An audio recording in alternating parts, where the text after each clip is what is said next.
Hi, and welcome to Still Evolving, where we explore the truth behind lasting performance and resilience. Rather than relying on perfection or superhuman ability, our conversation will highlight how real strength emerges through simple, intentional habits grounded in self-compassion, adaptability, and the ability to grow through life's inevitable setbacks. Today, we're joined by John Finley, Chief Revenue Officer at Innovative Driven, a next-generation AI-powered legal services provider that's reshaping how organizations manage discovery and data challenges. John brings more than 25 years of experience in eDiscovery and legal technology, with leadership roles at companies like Consilio, Advanced Discovery, and Fronteo. Over the years, he helped drive major growth, led multiple successful mergers and investor exits, and built some truly high-performing teams along the way. He's known for his strategic insight and his ability to guide clients through the toughest litigation and tech challenges. At Innovative Driven, John continues to push the boundaries of what's possible in legal tech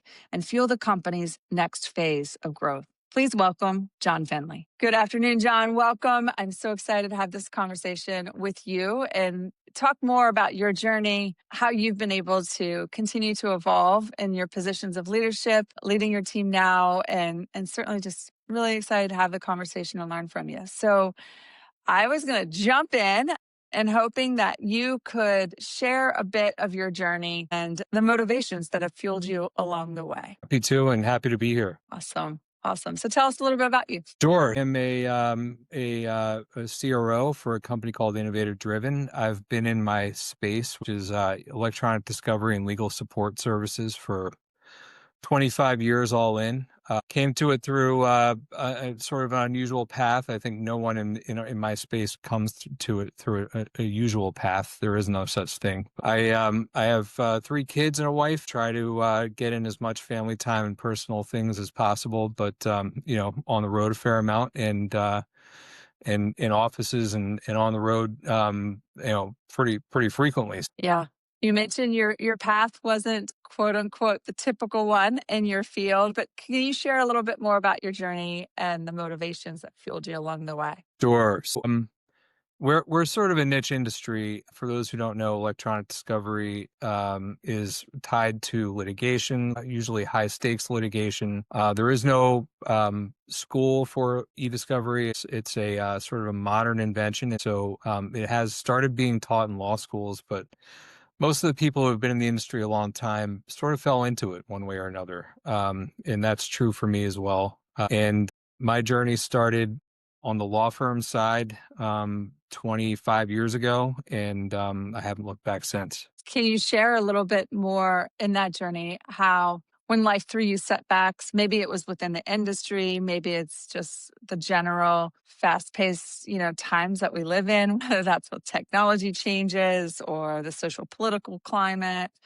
Like when you felt like life threw you a couple rounds, what has helped you to keep evolving, whether that's growing through that challenge or just regrounding yourself and keep grinding? So what's helped you? Yeah. I think it changes with every new challenge that comes along.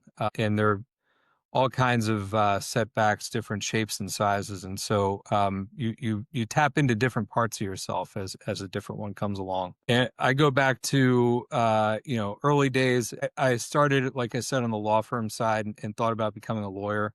And after multiple attempts at the LSAT, it became readily apparent that that was not in the cards. And so I should set my sights elsewhere, probably for the best, honestly, in hindsight. But, in that scenario, it's just about not losing hope and staying positive and pivoting. And that's something you have to really get good at in life is learning how to pivot.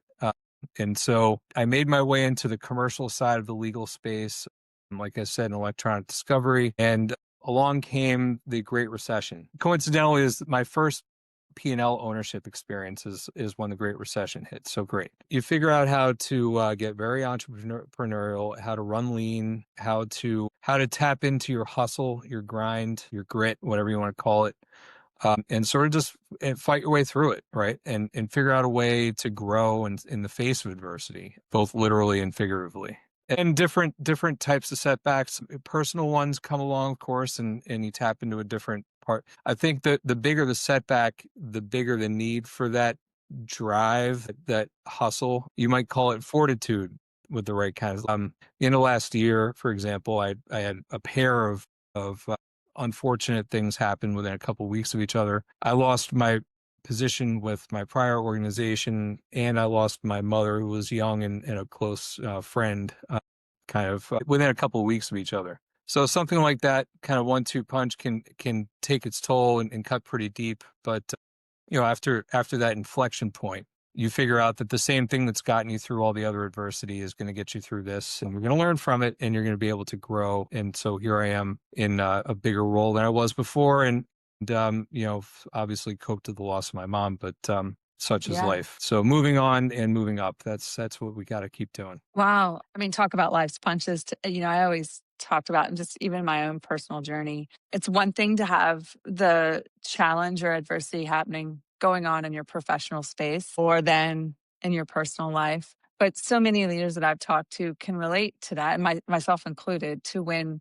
you're taking it on all fronts, like there's not that breathing room or that kind of like safer well to go to just to like, okay, I'm going to go back to that ring after I've kind of had a breather here. It's just kind of in our lives being so full with so much of our professional endeavor, as well as then the multiple personal roles that we hold. It just kind of, you just can feel like you're not getting that break. John, you talked about the power of hope. And you also talked about ways that you found you became just more adaptable. You remind yourself, hey, I've been through some, excuse my language, you've been through some shit before. This isn't your first rodeo and challenge. So there's likely some things that are transferable that you learned from prior adversity that you could use now. But it struck me, like, just thinking about how we can adapt and the power of hope to really kind of keep fueling us and keep Yeah. going along. Do you find, I'm just curious, like, especially in that instance where you're kind of taking it on both losses, by the way, both very significant losses for you emotionally and relationally. Is there a particular mindset or a way that you think you've been kind of influenced or connected to that power of hope? Like what has influenced that? Like where's that come from? I think it's a choice, and it's one you have to consciously make at every juncture, right? You can choose to be optimistic and keep looking at the bright side, even when things look bad, or you can choose to kind of wallow, and the latter isn't productive. Making the choice every day to remain optimistic um, is really the only way to get through these really tough times when you're dealing with multiple kinds of adversity, especially all at once. I go back to that grind, that grit, fortitude. You just have to keep your eyes focused forward. I also find music helps, and if I'm allowed to quote a specific band, I'm a big fan of Goose, and there's a song called Tumble that it's just that you're going to hit that, you're going to stumble. You got to pick yourself up, look forward, and keep walking. And that stumble could be anything. And it could be economic conditions. It could be personal. It could be job. So it's just about maintaining and keeping moving forward and not letting the adversity keep you down on the ground. Learn your lessons where they're there to be learned. If it's something you can take a lesson from, and honestly, most things are, even if it seems like it's not. There's always a lesson in there somewhere. So never waste a good crisis. I think that was Churchill. And just apply it and move forward. I appreciate you sharing that. Really, we're all human, so we're going to have the emotion that comes with that adversity, right? Whether that's fear, whether that's loss, pain, betrayal, whatever that may be.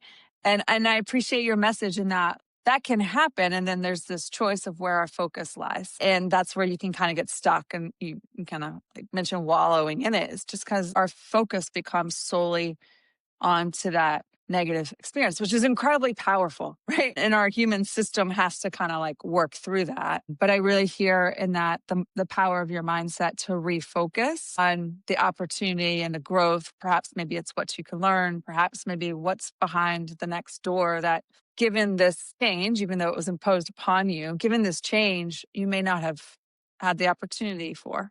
So I appreciate that mindset shift that can come with it. Besides mindset, we talked about the power of connection as that agent of change, and I'm just curious, like, as a leader, who do you turn to or who has shaped your journey up to this point? Could be mentors or coaching or teams. And then how do you use that connection web in your world? Yeah. Early on, it was easy to find people who were going to help you in your career.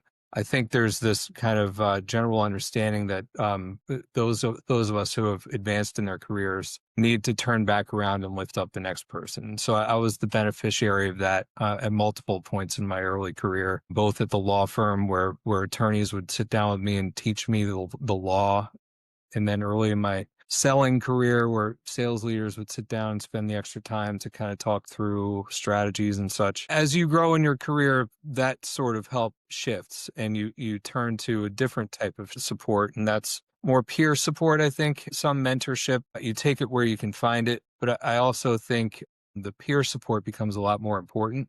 And so, not just sort of transactional, but sort of deeper types of support, and having those strong connections around your industry, outside of your industry, to expand your horizons, very important. Sit down with those people, invest the time in them, and they'll invest the time in you, and maintain your network, not just for your own personal gain, but for breadth of your perspectives, right? To keep your perspectives nice and wide. Yeah. That's important externally. Internally, I would say it's the same thing. It's the same investment in your relationships. Your relationships are your assets inside your organization as much as they are outside. So investing in your personal relationships within the workplace also very important.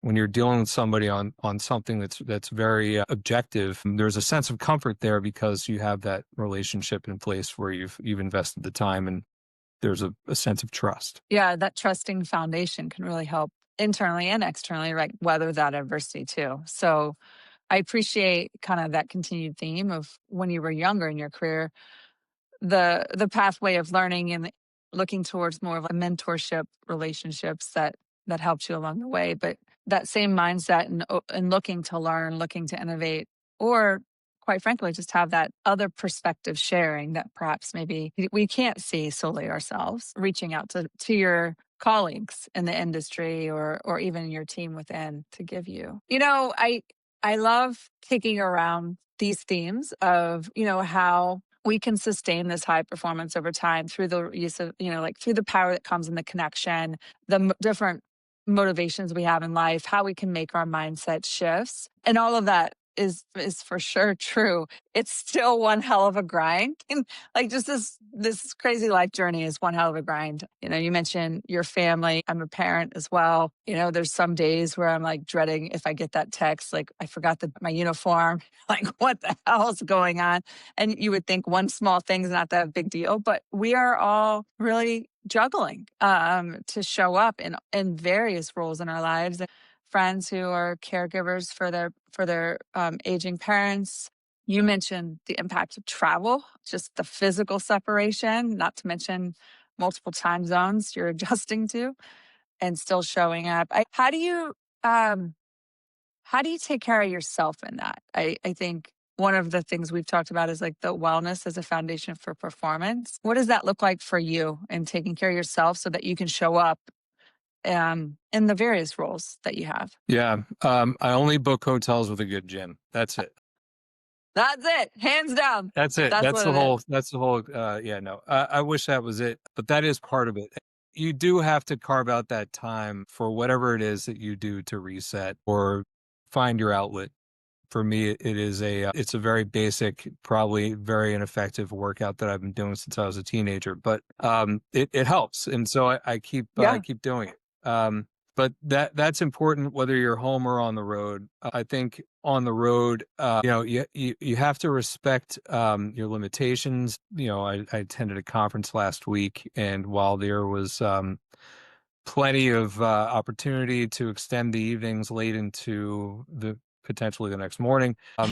Knowing that that's not going to end well is probably also very important, right? So not pushing yourself too far without there being a clear need for doing that obviously is a very important thing to remember at all points. But the outlets, the respect of your sort of your limitations, and then hopefully you have a good team around you who can support you and pick up some slack if that's necessary along the way.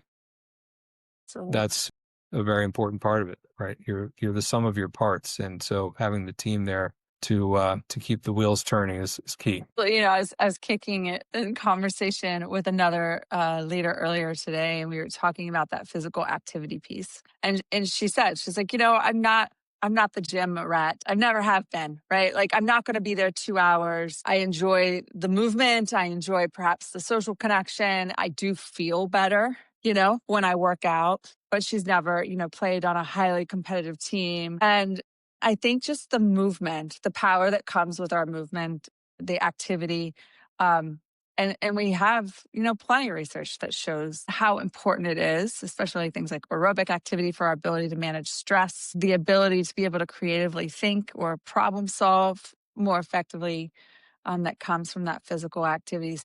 It doesn't always have to be, it can be perhaps maybe something you've done since your high school football days or high school sport days, but just the power that comes with that physical activity is so crucial. And then I also loved the knowing your limitations. Our human systems aren't what they were when we were in our 20s.